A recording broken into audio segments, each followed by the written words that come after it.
It is time to find out what is happening in our community as we welcome in Eric Raddatz from Florida Weekly. Eric, what's going on? Oh, lots of good things. You know, we always are happy to come here in NBC2, and you guys do such a great job. I thank you for it. We have, actually this week, we have something that's very interesting. You know, we had this big unemployment surge during the coronavirus. Unemployment had gone up to nearly 14%. Now we're looking at numbers more closer to 6%, which by all indications, according to experts, that's not terrible, since 4 to 5% usually suggests a full employment economy. But the question becomes now, even with this smaller percentage, we have all these people putting these help wanted signs out, and a lot of people are having a tough time getting people hired, coming in to get hired. We ask why. Some suggest that due to incentives, many folks can make more money just staying at home. Others have responsibilities, and childcare is an issue. And there are some other reasons that we get into. But find out just exactly what's going on in this week's with our lead story on Help Wanted. Yeah, jobless claims are the highest they've been since mid-August, so that should be an interesting read for sure. And something else our viewers should know about this week is you get a free magazine.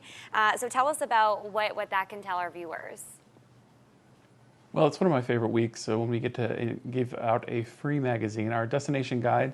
Everything you need to know if you're coming to visit here, especially if we're getting visitors who come here. It's a nice one to kind of leave out on the coffee table. Everything you want to know about where to go to beach, where to have fun, where there's culture, arts, events, sports, dining, and much more. If you pick up this week's edition, you get that great glossy magazine guide for free, Florida Weekly. All right, if you don't know, Eric has a history of making films, and in our next lifestyle question, we're talking about a painter. I'm wondering, Eric, do you paint yourself? Are you creative in that way? I would say that I have not put out a show. I do it for fun because there is something to be joyful regarding creativity. And we all do that. At one point, Nate, I will invite you to a gallery, but I'm just not quite there yet. Wow. I'm no Picasso by We're going to hold you to that. Means, Well, I've seen your films. Yeah, You're very creative and very talented, so I would definitely welcome that. This painter from Naples specifically, though, she's already putting out galleries, and she's already a pretty big deal.